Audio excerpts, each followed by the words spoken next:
So Lucid is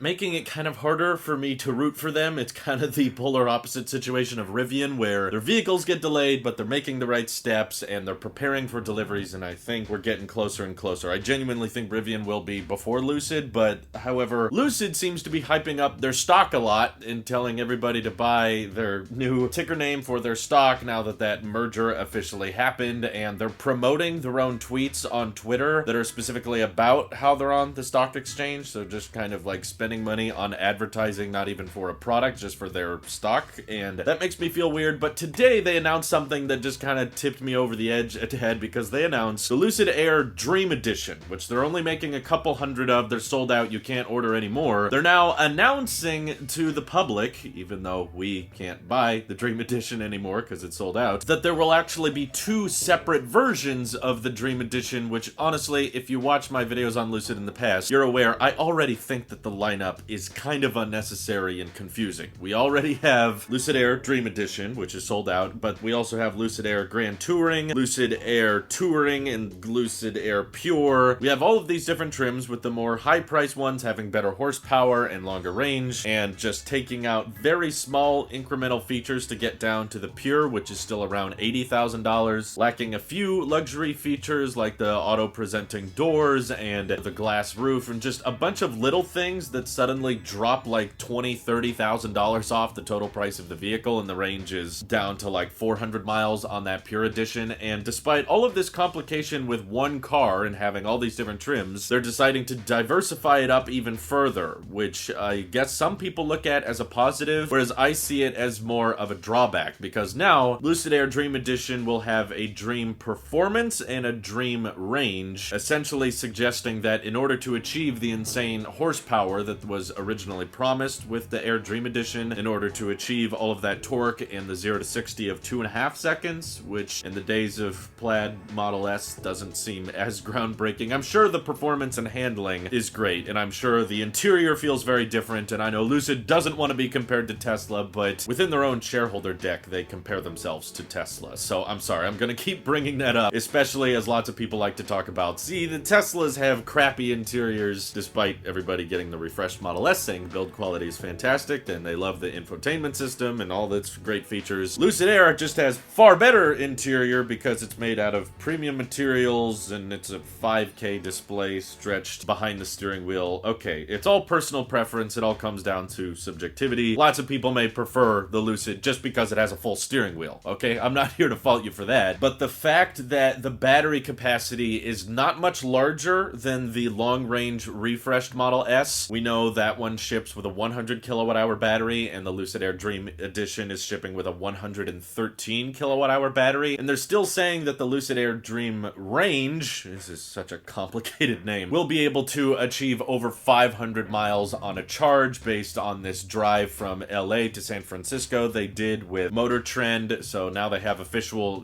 media people driving around the vehicle, and they said that by the end of the trip they still had 30 to 70 miles of range left, depending on whether it was the performance or the range, and they had driven 445 miles on a charge. And the main takeaway that I got from this announcement was they're saying the range version will exceed 500 miles on a charge, but if you get the Lucid Air Dream Performance, this one will not quite hit 500, which kind of goes against their original specifications. When they started taking reservations, when they started listing the specs of the Dream Edition, they were saying that you'd be able to get over 500 miles of range and have the 0 to 60 of 2.5 seconds with that maxed out model, the one that starts at like $170,000. Going for the premium luxury market, I get it, but to me this is evidence that maybe the range numbers and maybe the efficiency is not quite exactly what Lucid was hoping for. So now they have to compromise a bit on horsepower and bring it down a tad for the Lucid Air range in order to actually hit that 500 mile range mark, which is still impressive. Don't get me wrong, I'm very curious to see if the EPA can test these and actually get those range figures. So far, the EPA has not done a range test with any of the Lucid models, and I'm wondering if there's some trickery going on with the software, or maybe maintaining the speed in a very specific way is allowing them to hit these range numbers. Because, you know, in my head, I want to believe that there are other methods out there. You know, the Lucid Air is probably using 2170 cells. It has a higher voltage architecture. It has a great drag coefficient, but the refreshed Model S actually has a better drag coefficiency than the Lucid now. So there's certainly some ways I could see the Lucid achieving better energy efficiency overall, and that might be the best feature they have going for them, since the Mercedes EQS apparently is going to have great range and a ton of great luxury features, plus it's coming from a known luxury brand. So I think the EQS is probably the Lucid Air's greatest threat, not the Model S. But of course, when you pack a larger battery, that extra 13 kilowatt hours is going to add to the weight. And the fact that the Model S and the Lucid Air have pretty equal drag coefficients, they both have dual motors, they both have a lot of torque, they both have a lot of horsepower, and the Lucid Air is supposed to be gaining like 20 to 30% more range than the long-range Model S is, and it's somehow able to do that thanks to maybe some just lower-powered motors that don't draw as much energy as Teslas do. I'm just very curious to see how this efficiency is achieved, and if the EPA will experience the same results or the same numbers that Lucid is reporting they're getting, and Motor Trend as well. But this, in my opinion, is kind of the first sign that Lucid is having to fudge the numbers a little bit and say, okay, well, you can get over 500 miles with the Dream range, but not the Dream performance. Therefore, even with a $170,000 car, you kind of have to decide between what do you want to prioritize. It's the same story with Tesla. You know, obviously the Plaid Model S doesn't go as far as the long-range Model S, but I'm worried that by the time Lucid is actually ready to deliver their vehicles, these real range numbers are going to start to trickle their way down and not be as great. And I also think that while Lucid is saying a lot of things and they're doing a lot of road testing and bragging a lot about quality control, we know from experience with Tesla, and because of all these delivery delays, that mass production is way harder than prototyping and figuring out a way to sell your vehicles profitably and how much it costs to build every single vehicle. It took Tesla many years of trial and error and many quarters where they ran at a loss. And also what Tesla learned from their mass production ramping process was by simplifying their interior and simplifying all their parts and not having too complicated of a lineup, they were able to start to become profitable just by making sure that mass production was not overly complicated, and all of the different trims and all of the different versions of the Lucid Air, plus them promoting their stock price on Twitter, makes me think that financially this might be not so great for their future if they're unable to sell their vehicles profitably for a while. And I'm sure they're burning through tons of cash right now because they haven't delivered a car yet, and I'm mainly just hoping that they can actually deliver a product with great range, because I want this type of competition. I know a lot of people are probably just going to assume Tesla fanboy, he hates Lucid. One of those things I'll admit to. I am a pretty diehard fan of Teslas, and I do love their interiors and their focus on software, but at the end of the day, I think it's better for all of us everyday consumers to have vehicles that one-up Tesla and can perform better with range and price, and I think the more of those we have on the market, the more motivated Tesla can be to exceed their current range numbers and push the limit further of what an electric vehicle could be. So I think it would be great if Lucid could finally deliver a vehicle with an EPA estimated range of over 500 miles, even if it is really expensive and it costs way more than any Tesla does. It's still a step in the right direction, and it proves to people that EVs can have amazing range and hopefully amazing charge time. You know, Lucid is saying they'll be able to charge up to 350 kilowatts, but Electrify America rarely is showing that to even be possible at most of their locations. So at a certain point, extra range doesn't actually help that much if it takes you too long to charge up and get that range back. So here's hoping they can deliver their product, but I don't really see the separation of range versus performance being a good thing. To me, it's just showing that hitting those original range targets is proving to be a tad harder than they thought, and I hope that the numbers don't trickle down much further. Feel free to let me know how you guys feel about the Dream Edition being separated into two different trims. Do you think the lineup is too complicated, or do you think that's not that big a deal and Lucid will be profitable in a relatively quick amount of time? All that good stuff, comment down below. Thank you all for watching. Hope you have an excellent rest of your day.